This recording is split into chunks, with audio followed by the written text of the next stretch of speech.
Mainit-init na chismis. Detalye kung nagbago na ba ang nararamdaman ni Donnie Pangilinan kay Bel Mariano dahil 2026 na. Yan ang bulong-bulungan online. Ang dami kasing nagsasabi na si Donnie ay nagbago, tila naging malamig na raw kay Bel Mariano. Totoo ba? Nag-imbestiga nga ang mga mosang kanilang minatyaga ng mga kilos ng rumored couple na Don Bel. Pero ayon sa kanilang pag-iimbestiga, tila wala namang nagbago sa mga kilos nila. Ganon pa din daw sila ka-sweet.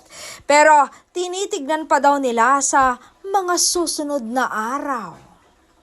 Kaya't yan ang dapat nating abangan.